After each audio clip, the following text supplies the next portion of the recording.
Good morning, students. In the last class, we have completed a topic that is preference shares. Okay, we know very well that the share are of two types, that is equity shares and the preference shares. So we have completed the that topic preference shares in the last class, and we have also started a topic that is retained earning. What is retained earning? So retained earning simply means the undistributed profit after the payment of the dividend and the taxes. Okay, so basically this type of money or the fund company uses for the expansion as well as the growth of the business. So it is the most important source of the finance also. Okay, so there are also some features of the retained earning also. Now the first one is a cushion of security, funds for new and innovative projects. Third one is medium and long term finance, and fourth one is conversion into ownership fund. Okay, in last class we have studied about the two features of the retained earning. First one is cushion of the security, and the second one is funds for new and innovative project. Okay, so retained earning as considered at the cushion of the security because they provide support in the time of adversity. Means इसको क्या बोलते हैं?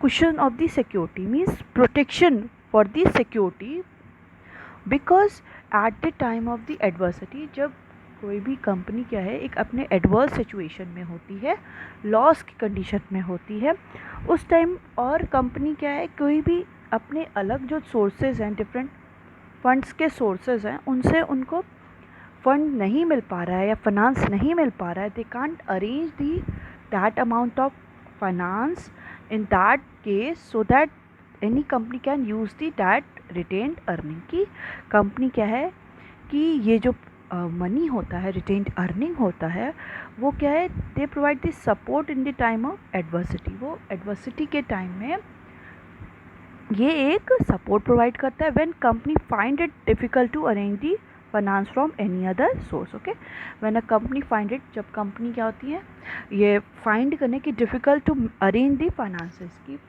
Finance को arrange करने के लिए company क्या है प्रॉब्लम सफ़र कर रही हैं, in that case company uses that retained earning. Okay, and next one is funds for new and innovative project. Okay, so the company can also use these kind of earning basically for the risky and the innovative project. Okay, अगर company को क्या है कि अपना कुछ innovative project start करना है या न्यू प्रोजेक्ट स्टार्ट करना है, इन दैट केस कंपनी क्या करती हैं, इन रिटेन्ड अर्निंग को यूज़ करती हैं.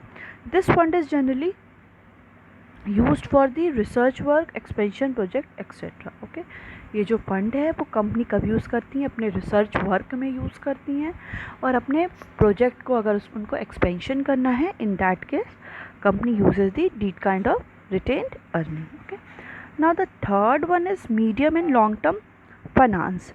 Retained profit is considered as the ownership fund.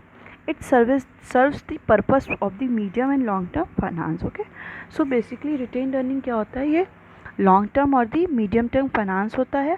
ये ओनरशिप फंड होता है, मीन्स ओनर्स का फंड होता है, और basically it is used as the medium and long term finance के लिए इसका यूज़ करते हैं. Okay, now the next one is conversion into the ownership fund. So the surplus retained earning can be converted into the share capital by issue of the bonus shares. In issue of the bonus shares, there is no outflow of cash. Investors too are benefited by the issue of shares free of cost. Okay, so ये जो surplus retained earning होती है, इसको company क्या कर लेती हैं, share capital में कन्वर्ट कर लेती हैं, और इससे डिफरेंट बोनस शेयर्स को क्या करती हैं, वो बोनस शेयर को क्या करती हैं, इशू करती हैं. Okay, so in issue of the bonus shares there is no outflow of cash. जब कंपनी क्या करती हैं, बोनस शेयर्स को इशू करती हैं, in that case there is no outflow of cash. कोई भी कैश का आउटफ्लो नहीं होगा, बिकॉज वही रिटेन्ड अर्निंग को वो लोग एक शेयर को इशू करने में यूज़ कर लेती हैं. सो investors to are benefited by the issue of shares free of cost. और इन्वेस्टर्स जो हैं इन्वेस्ट कर रहे हैं वो भी क्या होते हैं, बेनिफिटेड होते हैं, बेनिफिट होते हैं by the issue of the shares free of cost, कि अपने उस शेयर्स को इशू करने के लिए जो क्या है वो फ्री ऑफ कॉस्ट है. Because these all are shares are the retained earning which is converted into the equity shares or the preference shares, basically in the share capital. Okay, so company also convert their retained earning into the ownership fund. Now the next one is, what are the different merit and advantages of the retained earning. So the source of the finance has the following advantages, means the retained earning has the following merits and the advantages. First one is most dependable source. Next one is no cost. Third, no fixed liability, no interference, no security, goodwill. So first one is, as an internal source, there is more dependable than the external source of finance. As the external source depend upon the preference of the investors, market conditions, etc. No cost. Raising of the retained earning and its use do not involve any cost to be incurred, as there are no expense on the prospectus, advertising, etc. Okay, now the first one is saying that the as an internal source, ये company का क्या होता है, internal source होता है. Okay, क्योंकि company अपने ही profit को सेव करके उसको कहीं डिफरेंट प्रोजेक्ट में और डिफरेंट इनोवेशन में उसको यूज़ करिए. सो there is more dependable then the this is the more dependable than the external source of finance. Okay, so the internal source, this is the more dependable than the external sources of finance. The external sources depend upon the preference of the investors, market condition, etc. Okay, अगर जो external source होते हैं किसी भी company के, वो basically क्या होता है, वो मार्केट की कंडीशन पे डिपेंड करते हैं, एज वेल एज कि इन्वेस्टर्स का क्या प्रेफरेंस है. सो so all the external sources are basically depend upon the external factors, but it is the internal source. So company can use their internal sources as they want. So next one is no cost. Raising of the retained earning and its use do not involve any cost to be incurred. Means अगर company क्या करती है, अपनी retained earning को increase करती है and it's use और उसको यूज़ करती है, so it do not involve any cost to be incurred. Okay, इसमें कोई भी कॉस्ट कंपनी का इनकर्ड नहीं होता है, as there is no expenses on the prospectus, advertising, etcetera. Okay, because company को कोई भी प्रॉस्पेक्टस इशू नहीं करना पड़ता है, कोई भी एडवर्टीजमेंट नहीं करना पड़ता है, because these all are the internal sources of the finance for the company. सो इस केस में कंपनी को कोई भी एक्सपेंस और कॉस्ट इनकर नहीं करना पड़ता है. Okay, now the next one is no fixed liability. There is no fixed commitment to pay dividend और the interest on the source of fund, as retain profit are the company's own money. Okay, so there is no fix commitment to pay dividend और the interest on the source of fund. Okay, इसमें क्या है कि company को कोई भी commitment नहीं करना पड़ता है कि डिविडेंड और इंटरेस्ट को पे करने के लिए, एज रिटेन प्रॉफिट आदि कंपनीज ओन मनी, क्योंकि ये कंपनी का ओन मनी होता है. और ये कब होता है, जब कंपनी ऑलरेडी डिविडेंड पे कर देती है, जितना टैक्सेस पे करने के बाद जितना उसके पास अमाउंट बचता है वो उसकी क्या होती है, रिटेन्ड अर्निंग होती है. तो इन दैट केस रिटेन्ड अर्निंग में कंपनी का कोई भी कमिटमेंट नहीं होता है कि वो इससे इंटरेस्ट पे करेगी या डिविडेंड पे करेगी. Okay, next one is no interference.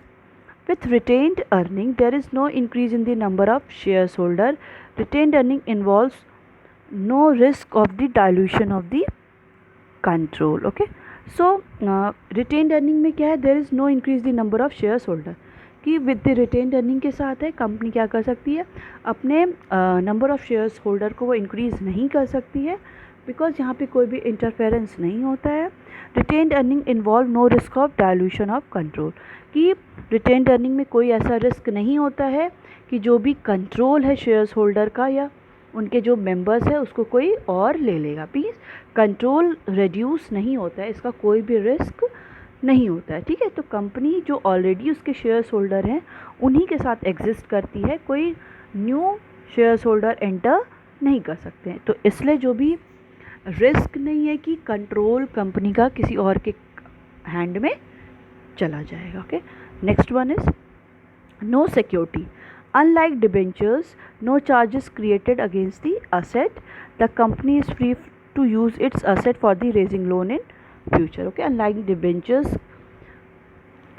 there is no charging created against the asset. ठीक है, अगर asset को create करना है कंपनी को, कोई अपने फिक्स्ड asset को, तो उसमें कोई भी चार्ज कंपनी को पे नहीं करना पड़ेगा। The company is free to use its asset. Company क्या है, अपने जो भी असेट्स है उसको यूज़ कर सकती है for raising loan in future. कि कंपनी को अगर फ्यूचर में लोन को रेज करना है, in that case company usage there assets also. Okay, now the next one is goodwill. Okay, goodwill means simple means a fame और the good name. So goodwill, retained earning add to financial strength and improve credibility of the company. Okay, retained earning क्या करती है, किसी भी company का एक जो financial strength होती है उसको क्या करती है, वो इंक्रीज़ करती है। डैट मीन्स अगर कंपनी सबको डिस्ट्रीब्यूट करने के बाद उसका रिटेन्ड अर्निंग क्या होगा, ज़्यादा होगा। डैट मीन्स वो बहुत ज़्यादा एक स्ट्रेंथ उसकी ज़्यादा अच्छी है, एज वेल एज उसकी क्रेडिबिलिटी भी कंपनी की क्या होगी, बहुत ज़्यादा होगी। लोग बहुत ज़्यादा ट्रस्ट भी करेंगे उस कंपनी पे।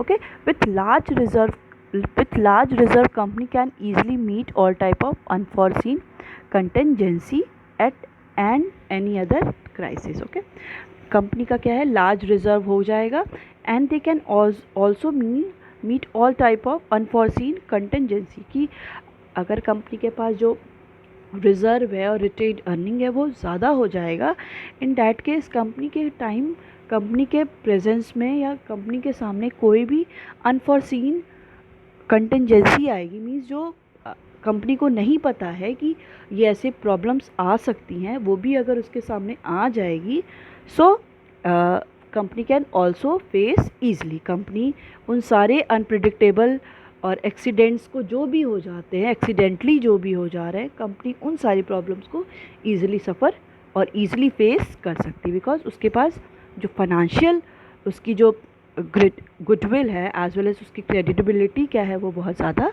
अच्छी है। Okay, so it is totally depend कि कंपनी के रिटेन्ड अर्निंग कितना ज़्यादा हो। Now the next one is what are the demerits and the disadvantages of the retained earning. Use of retained earning may result in the following drawbacks. Okay, अगर retained earning को use करते हैं तो it also creates some kind of drawback as well as demerits and the disadvantages. So first one is careless use, second one is dissatisfaction among the shareholder. So first one is careless use. The retained earning are always easily at no cost. The management of the company may not always use the retained earning in the best interest of the shareholder. It may misuse them by investing in unprofitable and undesirable investment proposals. Second one is dissatisfaction among the shareholder. Large retained earning may cause dissatisfaction among the equity shareholder as they do not receive high rate of dividend if a large amount of surplus profit is kept aside in the form of reserve. Okay, so first one is careless use. The retained earning are available easily at no cost. ठीक है, जो भी retained earning होता है वो बहुत easily available हो जाता है without any incurring more and more cost. The management of the company may not always use the retained earning in the best interest of the shareholder. जो management है, company के जो management है, जो manage कर रहा है, वो हमेशा उस retained earning को प्रॉपरली हो सकता है यूज़ नहीं करे with the best interest of the shares holder के इंटरेस्ट के साथ कंपनी के जो मैनेजमेंट है वो उस मनी को, रिटेन्ड अर्निंग को प्रॉपरली यूज़ ना करे। इट मे मिसयूज़ देम, वो क्या कर सकते, हो सकता है उसको मिसयूज़ करे by investing in the unprofitable and undesirable investment proposal. Sometimes जो मैनेजमेंट है कंपनी की, वो उस मनी को क्या है, ऐसे भी एरिया में या ऐसे भी प्रोजेक्ट पे लगा सकती है, इन्वेस्ट कर सकती है जो अनप्रॉफिटेबल है और अनडिज़ायरेबल, मीन्स वहाँ पे उसकी नीड नहीं है। कंपनी अगर देख रही है कि यहाँ पे प्रॉफिट नहीं होगा, still management of the company क्या करती है, वहाँ पे मनी को इन्वेस्ट कर देती है, तो अल्टीमेटली कंपनी क्या है, लॉस को भी सफ़र करेगी। क्यों? जो भी मैनेजमेंट है उसको केयरलेसली यूज़ कर रहा है, मीन्स उसको बहुत ज़्यादा कॉन्सनट्रेट होके उसको नहीं देख रहा है कि वो मनी कहाँ इन्वेस्ट करेगा जहाँ पे उसको ज़्यादा प्रॉफिट होगा। Okay, so next one is dissatisfaction among the shareholder. Okay, if company has earned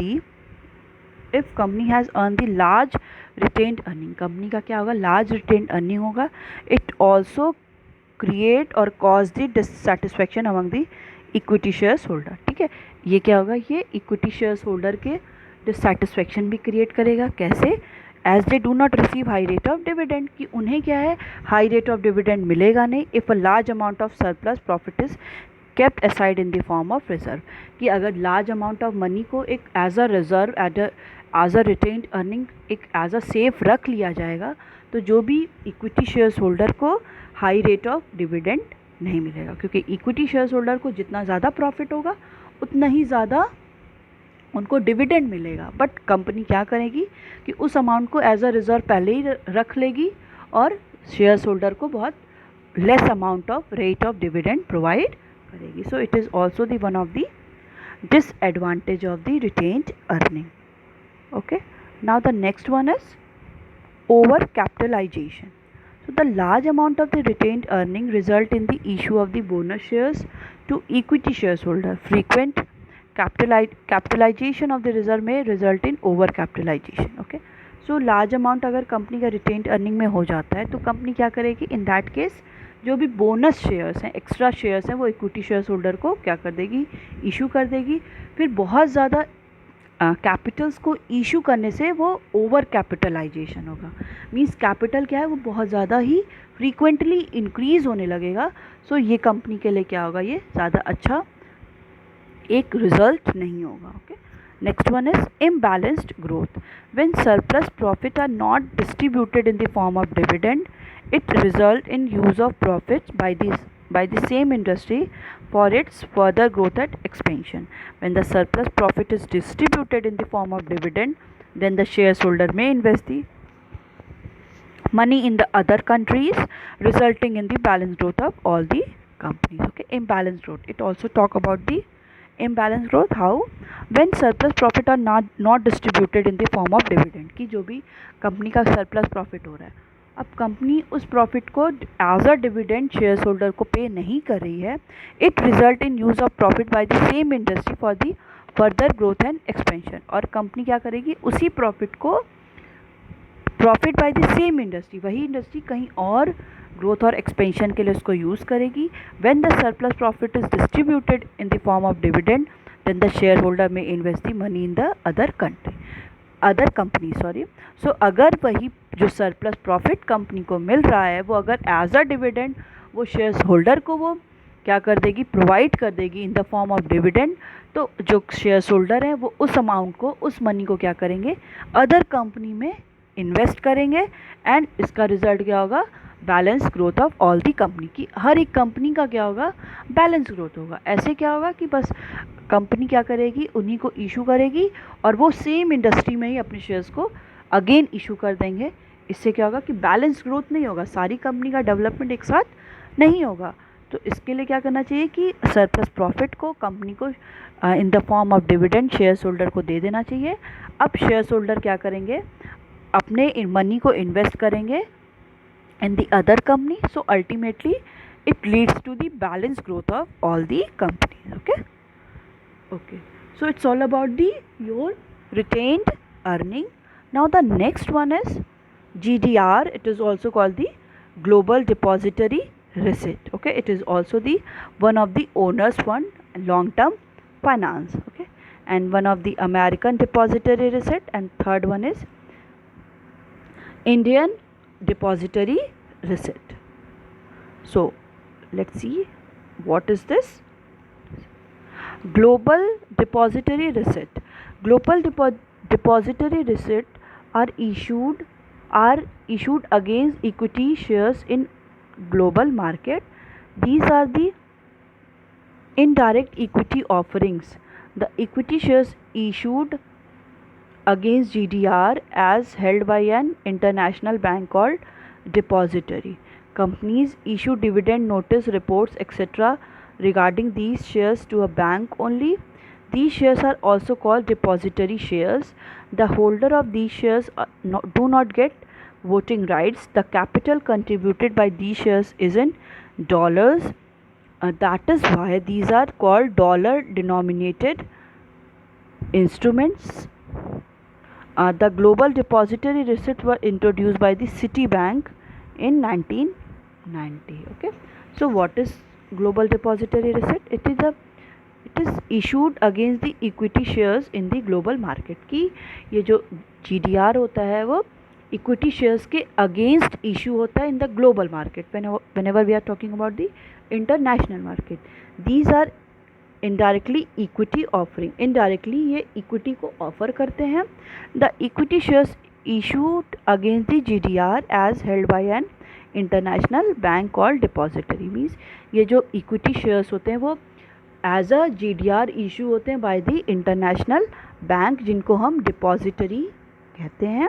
companies issue dividend notice. Company क्या करती हैं? डिविडेंड की नोटिस इशू करती हैं, रिपोर्ट्स इशू करती है regarding the shares to a bank only. की किससे related? Shares to a bank की कंपनी में, सॉरी बैंक्स में इतने सारे शेयर्स हैं. The shares are called depository shares. Okay, जो इक्विटी शेयर्स होते हैं उनको क्या बोलते हैं? डिपॉजिटरी शेयर्स बोलते हैं. The holder of the shares do not get any voting rights. Okay, जो भी इन सारे शेयर्स को परचेज कर रहा है दे do not have any kind of voting rights.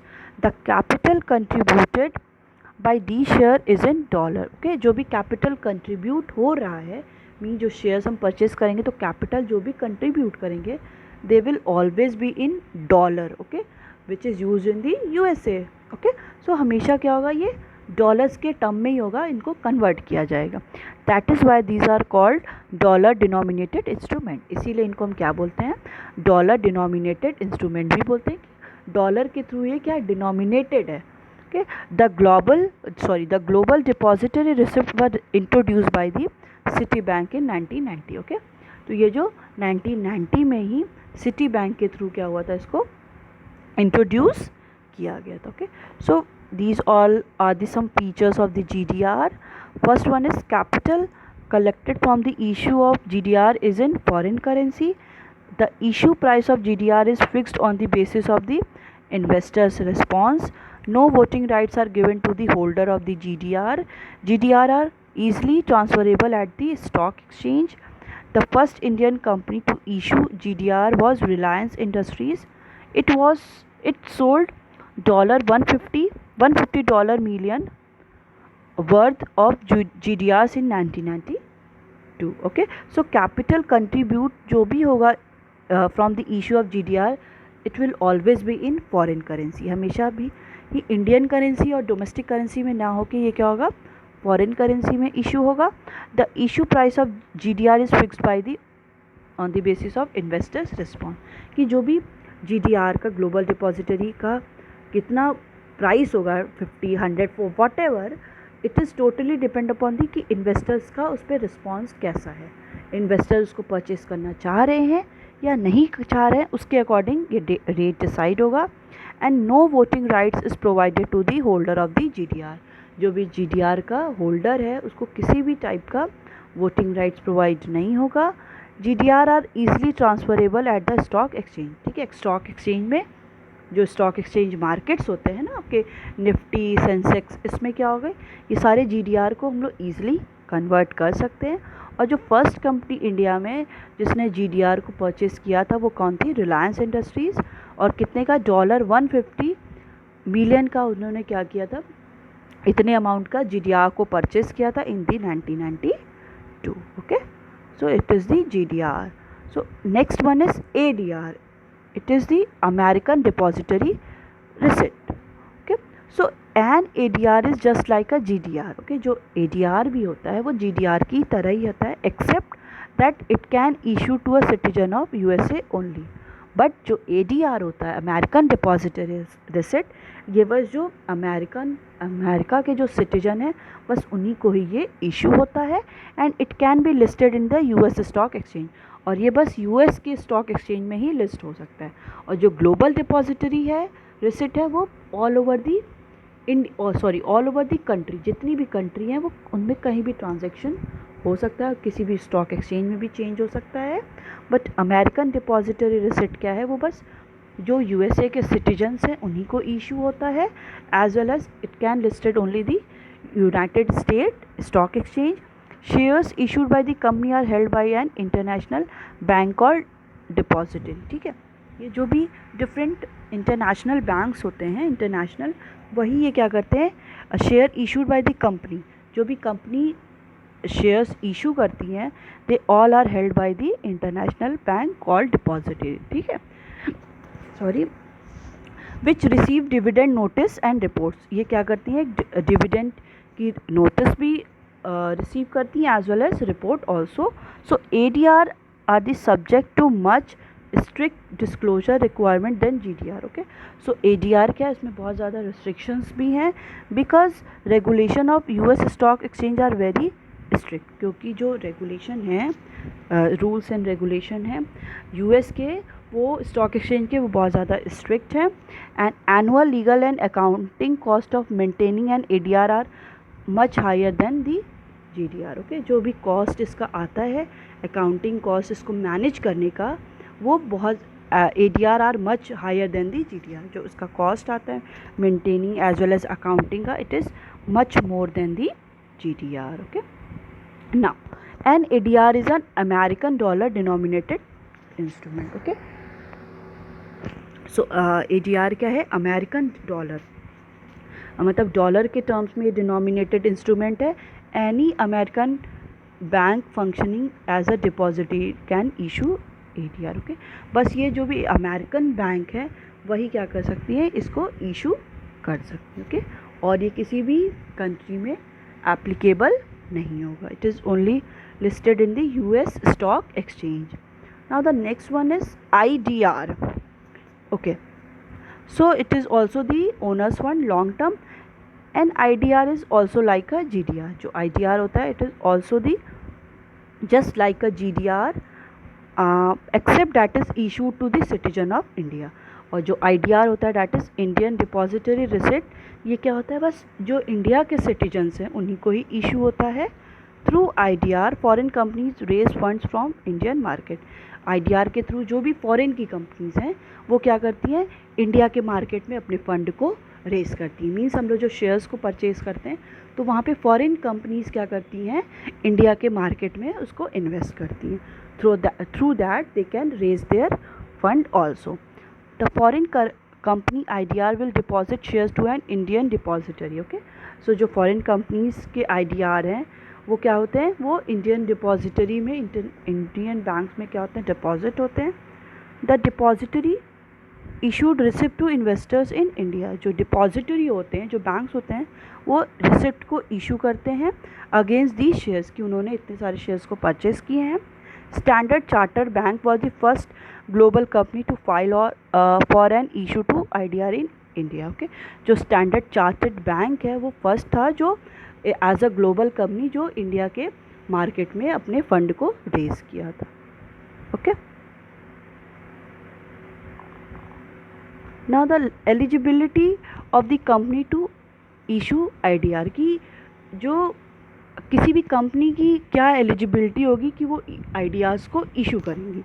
So first one is the issuing company must be listed in its home country and it's not prohibited to issue securities by any regulatory authority. It is a net tangible asset of at least 3 crore in 3 years continuously. It must have net worth of 1 crore in each preceding 3 years. So first the condition or the eligibility is the issuing company must be listed in its home country। जो भी हो वो अपनी home country में listed हो, and it is not prohibited to issue any securities by the any regulatory authority, कि और वो कंपनी क्या हो, अपनी किसी भी कंट्री से उसको कोई भी ऐसा रिस्ट्रिक्शंस नहीं प्रोवाइड हो, वो कहीं से भी प्रोहिबिटेड नहीं हो कि कोई भी रेगुलेटरी अथॉरिटी से कि यहाँ से वो इशू नहीं कर सकती है।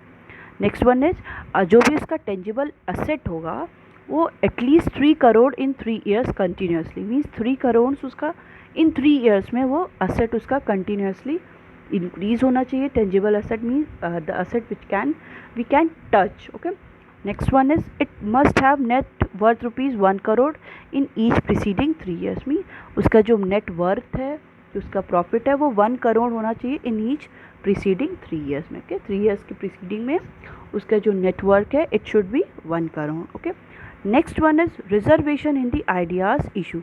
At least 50% of the issue is to be allocated to qualified institutional buyers, 30% of the issue to the retail individual investors, and balance 20% of the issue to be non-institutional investors and the employees. Okay, इसमें भी क्या है, reservation is provided for the issuing of the IDR. So first one is at least 50% जो reservation है वो किसको provide होगा, जो क्वालिफाइड इंस्टीट्यूशनल बायर्स हैं।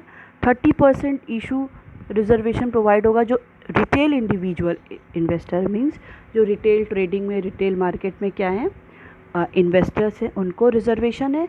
और 20% जो बैलेंस है वो सारे नॉन इंस्टीट्यूशनल इन्वेस्टर और एम्प्लॉयज़ को, जो किसी भी इंस्टीट्यूशन से बिलोंग नहीं करते हैं, एज वेल एज जो एम्प्लॉयज़ हैं उनके लिए ये 20% रिजर्व है। Okay, so it's all about your today's class. Okay.